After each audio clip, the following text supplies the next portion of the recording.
ಎಲ್ಲ ಆತ್ಮ ಜ್ಯೋತಿಗಳಿಗೂ ಸಾಷ್ಟಾಂಗ ಪ್ರಣಾಮಗಳು.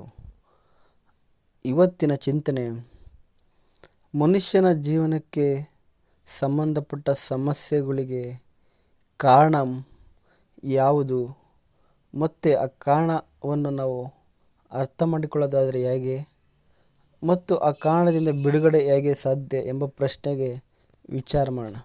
ನೋಡಿ, ಇವತ್ತಿನ ಚಿಂತನೆ ಮನುಷ್ಯನ ಜೀವನಕ್ಕೆ, ದ್ವಂದ್ವಕ್ಕೆ ಅಥವಾ ಸಮಸ್ಯೆಗೆ, ಎಲ್ಲ ಪ್ರಶ್ನೆಗಳಿಗೂ ಉತ್ತರ ಏನಪ್ಪ ಅಂದರೆ, ಅಥವಾ ಅದಕ್ಕೆ ಕಾರಣ ಅಂದರೆ ಏನಪ್ಪ ಅಂದರೆ, ದ್ವಂದ್ವಕ್ಕೆ ಕಾರಣ ದ್ವೈತ. ದ್ವೈತವನ್ನು ನಾವು ಎಲ್ಲಿ ಕಾಣ್ತೀವಿ? ಆ ದ್ವೈತ ಸಹಜವಾಗಿ ಜೀವನದಲ್ಲಿ ಇದ್ದೇ ಇರುತ್ತೆ. ಆ ದ್ವೈತವನ್ನೇ ನಾವು ಸತ್ಯ ಎಂದು ತಿಳಿದಾಗ ನಿಮಗೆ ಗೊತ್ತಿಲ್ಲದ ಹಾಗೆ ನಿಮಗೆ ದ್ವಂದ್ವಗಳು, ದುಗುಡಗಳು ಮತ್ತು ಏರುಪೇರುಗಳು, ಸುಖ ದುಃಖ ಅನ್ನೋದು ಎಲ್ಲವೂ ಸಹಜವಾಗಿ ಪ್ರಾರಂಭ ಆಗ್ಬಿಡುತ್ತೆ. ಆಗಿರುವಾಗ ನಿಮ್ಮ ಸಮಸ್ಯೆಗೆ ಕಾರಣವೇ ಅಂದರೆ ದ್ವೈತ. ಈ ದ್ವೈತ ಹೇಗೆ ಕೆಲಸ ಮಾಡ್ತಾಯಿದೆ ಅಂದರೆ, ನೋಡಿ, ಪ್ರತಿ ಕ್ಷಣ ಮನುಷ್ಯ ಹೋರಾಟ ಈ ದ್ವೈತದಲ್ಲೇ ಕಾಲ ಕಳೀತಾ ಇದ್ದಾನೆ. ಅವನು ದುಃಖ ಇದ್ದಾಗ ಸುಖ ಬೇಕು ಎಂಬ ಹಂಬಲ, ಸುಖಕ್ಕಾಗಿ ಹೋರಾಟ, ಸೋಲಿದ್ದಾಗ ಗೆಲುವಿಗಾಗಿ ಹೋರಾಟ. ಅಂದರೆ ಎಲ್ಲವೂ ಒಂದು ತದ್ವಿರುದ್ಧವಾಗಿ ಹೋರಾಟ ಅನ್ನೋದು, ಅಥವಾ ಅವನ ಚಟುವಟಿಕೆಗಳು, ಸಾಧನೆಗಳು ಹೀಗೆ ನಡೀತಾನೆ ಇರುತ್ತೆ. ಹೀಗಿರುವಾಗ ಅವನು ಖಂಡಿತವಾಗಲೂ ಆ ಸಾಧನೆಯನ್ನು ಮಾಡಿ ದ್ವೈತದಿಂದ ಹೊರಗಡೆ ಬರ್ತಾ ಇದ್ದಾನೆ ಎಂಬ ಪ್ರಶ್ನೆಗೆ ಖಂಡಿತವಾಗಲೂ ಇಲ್ಲ ಎಂದು ನಾವು ಹೇಳ್ಬೋದು.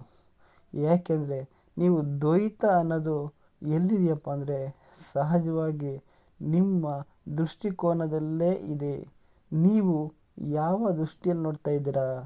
ಸಹಜವಾಗಿ ನಾಮರೂಪಾತ್ಮಕವಾದ ಪ್ರಪಂಚದ ಅನುಗುಣ ದೃಷ್ಟಿಯಲ್ಲೇ ನೀವು ಸಾಧನೆಗಳನ್ನು ಮಾಡ್ತಾ ಹೋದರೆ ಆ ದ್ವೈತ ಅನ್ನೋದು ಹಾಗೇ ಇರುತ್ತೆ. ದ್ವೈತದಿಂದ ಹೊರಗಡೆ ಬರಲ್ಲ. ಸಮಸ್ಯೆಗಳು ನಿಮಗೆ ಮುಗಿಯಿತು ಅಂತ ನಿಮ್ಮ ಕ್ಷಣಕ್ಕೆ ಅನಿಸ್ಬೋದು, ಆದರೆ ದ್ವೈತವನ್ನು ಮೀರೋಕ್ಕೆ ಸಾಧ್ಯ ಇಲ್ಲ. ಆ ದ್ವೈತವನ್ನು ಮೀರಕ್ಕೆ ಇರೋ ಒಂದು ನಿಜವಾದ ಸತ್ಯವನ್ನು ತಿಳಿಬೇಕಾಗಿದೆ. ನೋಡಿ, ದ್ವೈತ ಅಂದರೆ, ನಾವು ದ್ವೈತದ ಪರಿಕಲ್ಪನೆ ಹೇಗಪ್ಪ ಅಂದರೆ, ನಾನಾ ರೀತಿಯಾಗಿ ನಾವು ಅದನ್ನು ವಿಚಾರ ಮಾಡಿ ನೋಡ್ಬೋದು. ದ್ವೈತದಲ್ಲಿ ನಾಮರೂಪ ಇರುತ್ತೆ, ಗುಣಗಳಿರುತ್ತೆ. ಗುಣಗಳು ಬಂದುಬಿಡ್ತವೆ. ನಾಮರೂಪಗಳು ಹೇಗೆ ಬರುತ್ತೋ ಆ ಗುಣಗಳಲ್ಲಿ 3 ಗುಣಗಳು ಬಂದುಬಿಡ್ತವೆ: ತಮೋಗುಣ, ರಜಗುಣ, ಸತ್ವಗುಣ. ಈ 3 ಗುಣಗಳ ಬಂಧನವೇ ಮನುಷ್ಯನ ಜೀವನ. ಈ 3 ಗುಣ ಮಿಶ್ರಣವು ಜೀವನದ ಸಾಮರಸ್ಯ ಅಂತಲೂ ಹೇಳ್ಬೋದು.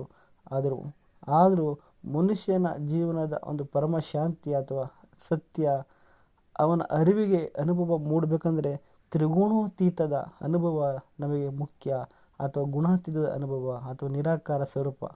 ಈ ನಿರಾಕಾರ ಸ್ವರೂಪದ ಅನುಭವ ಮನುಷ್ಯನಿಗೆ ಹೇಗೆ ಸಾಧ್ಯ? ಅದನ್ನು ಏನು ಅಂತ ಹೇಳ್ತೀವಿ ಅಂದರೆ, ದ್ವೈತವನ್ನು ಮೀರಿದ್ದು ಅದು ಅದ್ವೈತ. ಆ ಅದ್ವೈತದಲ್ಲಿ ಆ ಅರಿವು ಅವನಿಗೆ ಬರಬೇಕಂದ್ರೆ ಅವನು ಅದ್ವೈತದ ಅನುಭವ ಅವನಲ್ಲಿ ಅವನು ಅನುಭವದಿದ್ದರೆ ಮಾತ್ರ ಕಾಣ ಸಾಧ್ಯ, ಬೇರೆ ಎಲ್ಲೂ ಸಾಧ್ಯ ಇಲ್ಲ. ನೀವು ಸಹಜವಾಗಿ ದ್ವೈತದಲ್ಲಿ ಎಲ್ಲವೂ ಬೇರೆ ಬೇರೆ ಬೇರೆ ಅಂತ ನೋಡ್ತೀರ. ನೀನು ಬೇರೆ, ನಾನು ಬೇರೆ, ಪ್ರಪಂಚ ಬೇರೆ, ಜಗತ್ತು ಬೇರೆ, ಜೀವ ಬೇರೆ, ಭಗವಂತ ಬೇರೆ. ಈ ಬೇರೆ ಬೇರೆ ಅನ್ನೋದು ದ್ವೈತ ನಿಮಗೆ ಎಲ್ಲಿಂದ ಬಂತು? ಈ ನಾಮರೂಪಾತ್ಮಕ ಗುಣಧರ್ಮಕ್ಕನುಗುಣವಾಗಿ ಬಂತು. ಇಂದ್ರಿಯಗಳ ಅನುಭವವೇ ಸತ್ಯ ಆಯಿತು. ಹೀಗಿರುವಾಗ ನಿಮ್ಮಲ್ಲಿರುವ ಸತ್ಯ ನೀವೇನು, ಯಾರು, ಏನು ಅಂತ ನೀವು ವಿಚಾರ ಮಾಡದೆ ಆದರೆ ಅಲ್ಲಿ ಇಂದ್ರಿಯ ಅನುಭವಗಳ ಅವಶ್ಯಕತೆ ಇಲ್ಲ, ಪಂಚೇಂದ್ರಿಯಕ್ಕೆ ಕೆಲಸ ಇಲ್ಲ. ನಾಮರೂಪ ಗುಣಾತೀತವನ್ನು ಮೀರಿರುವ ಆ ನಿರಾಕಾರ ಸ್ವರೂಪವನ್ನು ಅನುಭವ ಬೇಕಂದರೆ ಅಲ್ಲಿ ಅಂತರಂಗದ ಕಡೆ ಮುಖ ಮಾಡಬೇಕು. ಅಂತರಂಗದ ಕಣ್ಣು ಧ್ಯಾನದ ಸ್ಥಿತಿಗೆ ಹೋಗಬೇಕು. ಆ ಧ್ಯಾನದ ಕಣ್ಣು ಅಂತ ಹೇಳ್ತೀವಿ, ಅದು ಜ್ಞಾನಚಕ್ಷು ಅಂತೀವಿ. ಅಲ್ಲಿ ಯಾವ ಅನುಭವವೂ ಇಲ್ಲ, ಕೇವಲ ಇರುವಿಕೆ ಇದೆ. ಅದನ್ನು ನಾವು ನಮ್ಮ ದೈನಂದಿನ ವ್ಯವಹಾರದಲ್ಲಿ ನಾವು ನೋಡೋಕ್ಕೆ ಸಾಧ್ಯ. ಹೇಗಪ್ಪ ಅಂದರೆ, ನೋಡಿ, ನಿಮ್ಮ ದೈನಂದಿನ ವ್ಯವಹಾರದಲ್ಲಿ ನಾವು ನೋಡೋಕ್ಕೆ ಸಾಧ್ಯ ಅಂದರೆ ಹೇಗೆ ಅಂದರೆ, ನಿಮ್ಮ ಗುಣಕ್ಕನುಗುಣವಾಗಿ ಮನಸ್ಸು ಬುದ್ಧಿ ಎಲ್ಲವೂ ಕೆಲಸ ಮಾಡುತ್ತೆ. ಆದರೆ ಈ ಮನಸ್ಸು ಬುದ್ಧಿ ಇಲ್ಲದೆ ಇರೋ ಸ್ಥಿತಿ ಯಾವುದನ್ನ ಇದೆಯಾ, ದೇಹ ಮನಸ್ಸು ಬುದ್ಧಿಯ ಗುಣಕ್ಕನುಗುಣವಾಗಿ ನಾಮರೂಪ ಇಲ್ಲದೇ ಇರುವ ಸ್ಥಿತಿ ಯಾವುದನ್ನ ಇದೆಯಾ ಅಂತ ಹೋದರೆ ಅದು ಯಾವುದು? ಅದು ಗಾಢ ನಿದ್ರೆಯಲ್ಲಿ ಮಾತ್ರ. ಅಲ್ಲಿ ಯಾವ ನಾಮರೂಪಗಳಿಲ್ಲ, ಯಾವ ಗುಣಗಳಿಲ್ಲ, ಯಾವ ದೇಹ ಮನಸ್ಸು ಬುದ್ಧಿ ಇಲ್ಲ, ಅಲ್ಲಿ ಯಾವ ಇಂದ್ರಿಯ ಅನುಭವಗಳು ಇಲ್ಲ. ಆದರೂ ಗಾಢ ನಿದ್ರೆಯಿಂದ ಎಚ್ಚರ ಆದಾಗ ನಾನು ಎದ್ದೆ, ನಾನು ಆನಂದವಾಗಿದ್ದೆ, ಆನಂದವಾದ ನಿದ್ದೆನ ಅನುಭವಿಸಿದೆ ಅಂತ ಹೇಳ್ತಿರೋ ಯಾವ ಇಂದ್ರಿಯ, ಯಾವ ಅನುಭವ ಇತ್ತು, ನಾಮ ರೂಪ ರಸಗಂಧ ಸ್ಪರ್ಶ ಯಾವ ಇಂದ್ರಿಯ ಅನುಭವಗಳು ನಿಮಗಲ್ಲಿ ಕೆಲಸ ಮಾಡ್ತಾ ಇಲ್ಲ.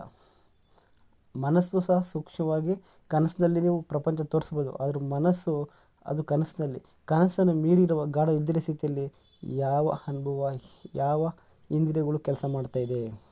ಹೀಗಿರುವಾಗ ಅಲ್ಲಿ ಆ ಅನುಭವ, ಅಲ್ಲಿ ಯಾವ ಆಕಾರ, ನಿರಾಕಾರ, ಯಾವ ಗುಣ ಆಕಾರಗಳಿಲ್ಲ. ಅದು ನಿರಾಕಾರ ಸ್ವರೂಪ ಅಂತ ನಾವು ಹೇಳ್ಬೋದು. ಆ ನಿರಾಕಾರ ಸ್ವರೂಪ ಅನ್ಬೋದು, ಅಥವಾ ಚೈತನ್ಯ ಸ್ವರೂಪ, ಅಥವಾ ಆತ್ಮ ಸಾಕ್ಷಿ ಸ್ವರೂಪ ಅಂತ ಹೇಳ್ಬೋದು.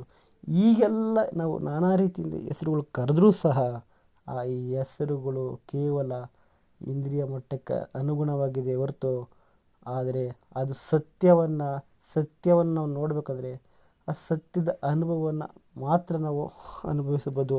ಅದು ಹೀಗೆ ಹಾಗೆ ಅಂತ ಹೇಳಕ್ಕೆ ಸಾಧ್ಯ ಇಲ್ಲ. ಏಕೆಂದರೆ ಅದು ಎಲ್ಲವೂ ತಾನೇ ಆಗಿದೆ, ಎಲ್ಲವನ್ನು ತಾನೇ ಒಳಗೊಂಡಿದೆ ಅಂತ ಹೇಳ್ತೀವಿ. ಮತ್ತು ಅದನ್ನು ಬಿಟ್ಟು ನಾವು ಏನು ಹೇಳೋಕ್ಕೆ ಇಲ್ಲ. ಹೀಗಿರುವಾಗ ಅದನ್ನು ನಾವು ಅನುಭವನ ನೋಡಿದಾಗ, ಆಗ ನಿಮಗೆ ಎಚ್ಚರ ಆದಾಗ ಆ ಅರಿವಿನ ಬೆಳಕೇ ಇಂದ್ರಿಯದ ಬೆಳಕು, ಇಂದ್ರಿಯದ ಬೆಳಕೇ ಜಗತ್ತಿನ ಬೆಳಕು. ಹೀಗೆ ಒಂದಕ್ಕೊಂದು ಸಂಬಂಧಪಟ್ಟಿದ್ದೆ.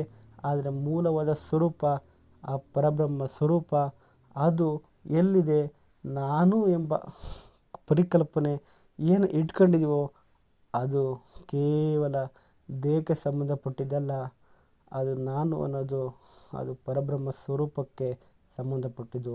ಆ ನಾನು ಅನ್ನೋದು ಏನು ಇಲ್ಲ, ಎಲ್ಲವೂ ಆ ಪರಬ್ರಹ್ಮನೇ ಎಂಬ ಒಂದು ಕೇಂದ್ರ ಬಿಂದು ಜ್ಞಾನ ಮೂಡಿಬಂದಾಗ, ಆ ಕೇಂದ್ರ ಬಿಂದುವ ಒಂದು ಪರಿಕಲ್ಪನೆ ಮೂಡಿಬಂದಾಗ ಅಥವಾ ಅನುಭವ ಮೂಡಿಬಂದಾಗ, ಆ ದೃಷ್ಟಿಕೋನದಲ್ಲಿ ನಾನು ಅನ್ನೋದು ಇಲ್ಲ, ಎಲ್ಲವೂ ಒಂದೇ ಎಂಬ ದೃಷ್ಟಿಕೋನ ಬರುತ್ತೆ. ಆ ಒಂದೇ ತತ್ವ ಅದು ಏಕತ್ವ ಮೂಡಿಬರುತ್ತೆ. ಏಕತ್ವ ಸಹಜವಾಗಿ ಯಾಗಪ್ಪ ಮೂಡಿಬರುತ್ತೆ ಅಂದರೆ, ನನ್ನಲ್ಲಿ ನಾನು ಶೋಧನೆ ಮಾಡಿ ಸತ್ಯವನ್ನು ತಿಳ್ಕೊಂಡಾಗ ಆಗ ಗೊತ್ತಾಗುತ್ತೆ ಈ ಚೈತನ್ಯ, ಈ ಚೇತನ ಅನ್ನೋದು ಒಂದು ದೇಹಕ್ಕೆ ಸಂಬಂಧಪಟ್ಟಿದ್ದಲ್ಲ. ಈಗ ನಾನು ಬೇರೆ, ನೀನು ಬೇರೆ ಅಂತ ದ್ವೈತದಲ್ಲಿ ನಾವು ಹೇಳ್ತಾಯಿದ್ವು. ನನ್ನ ದೇಹ ಬೇರೆ, ನಿಮ್ಮ ದೇಹ ಬೇರೆ, ನಿಮ್ಮ ಮನಸ್ಸು ಬೇರೆ, ನಮ್ಮ ಮನಸ್ಸು ಬೇರೆ, ನಿಮ್ಮ ಬುದ್ಧಿ ಮಾಡ್ದಂಗೆ ನಮ್ಮ ಬುದ್ಧಿ ಕೆಲಸ ಮಾಡಲ್ಲ. ಹೀಗಿರುವಾಗ ಆದರೆ ನನ್ನ ಚೈತನ್ಯ ಬೇರೆ, ನಿಮ್ಮ ಚೈತನ್ಯ ಬೇರೆ ಅಂತ ಹೇಳಕ್ಕೆ ಸಾಧ್ಯ ಇಲ್ಲ. ಚೈತನ್ಯ ಒಂದೇ. ಆ ಚೈತನ್ಯ ಒಂದೇ ಆಗೋ, ಆದರೆ ಆ ಚೈತನ್ಯದಿಂದ ಬೆಳಗ್ತಿರೋ ಬೆಳಕು ಅಥವಾ ಮನಸ್ಸಿಗೆ ಬೀಳ್ತಿರೋ ಬೆಳಕಾಗಲಿ, ದೇಹಕ್ಕೆ ಎಲ್ಲವೂ ಅವು ಚೈತನ್ಯದ ಪ್ರತಿಬಿಂಬವೇ. ಚೈತನ್ಯದ ಪ್ರತಿಬಿಂಬವೇ ಆಗಿರುವಾಗ ಚೈತನ್ಯ ಬಿಟ್ಟು ಬೇರೆ ಅನ್ನೋದಿಲ್ಲ. ಆ ದ್ವೈತ ಅನ್ನೋದು ಸಹಜವಾಗಿ ನಮಗೆ ಹೋಗೋಕ್ಕೆ ಸಾಧ್ಯ ಆಗುತ್ತೆ. ಈ ಅದ್ವಿತೀಯ ಚೈತನ್ಯದ ಅನುಭವ ನಮಗೆ ಮೂಡಿಬಂದಾಗ, ಆ ಅದ್ವಿತೀಯ ಚೈತನ್ಯದ ಅನುಭವ ನಮಗೆ ಆದಾಗ ಗೊತ್ತಾಗುತ್ತೆ ಎಲ್ಲವೂ ಆ ಪರಬ್ರಹ್ಮ ಸ್ವರೂಪವೇ. ಆಗ ಮನುಷ್ಯನ ಜೀವನದ ಸಮಸ್ಯೆಗಳಿಗೆ ದ್ವೈತವೂ ಕಾರಣ ಇತ್ತು, ರಾಗ ದ್ವೇಷಗಳಿತ್ತು, ಸುಖ ದುಃಖಗಳಿತ್ತು, ಏಳು ಬೀಳುಗಳಿದ್ವು, ಧರ್ಮ ಜಾತಿಗಳಿದ್ವು, ಅಲ್ಲಿ ನಾನಾ ರೀತಿಯ ಪರಿಕಲ್ಪನೆಗಳಿದ್ವು. ಆ ಪರಿಕಲ್ಪನೆಗಳೇ ಅವನಿಗೆ ಸಮಸ್ಯೆಯಾಗಿ ಕಾಡ್ತಾಯಿತ್ತು ಹೊರತು, ಆದರೆ ಈ ಅದ್ವಿತೀಯ ಚೈತನ್ಯದ ಅನುಭವ, ಏಕತ್ವ ಭಾವ ಮೂಡಿಬಂದಾಗ ಅವನ ಸಮಸ್ಯೆಗಳಿಗೆ ಶಾಂತಿ ಅನ್ನೋದು ಸಹಜವಾಗಿ ಇದ್ದೇ ಇದೆ. ಅದನ್ನು ನಾವು ಮನಸ್ಸಿನ ಮುಖಾಂತರ ಮತ್ತೆ ಏನೋ ಆಧ್ಯಾತ್ಮದಲ್ಲಿ ಸಾಧನೆ ಮಾಡಿ ಪಡಿಬೇಕೆಂಬ ಯಾವ ಪರಿಕಲ್ಪನೆಯೂ ಬೇಕಿಲ್ಲ. ಸತ್ಯವನ್ನು ತಿಳಿದಾಗ ಸತ್ಯದಲ್ಲಿ ಸಹಜವಾಗಿ ಶಾಂತಿ ಸದಾ ಇದ್ದೇ ಇದೆ ಅಂತ ಹೇಳ್ತಾ ಇವತ್ತಿನ ಚಿಂತನೆ ಇಲ್ಲಿಗೆ ಮುಗಿಸೋಣ. ಹರಿ ಓಂ.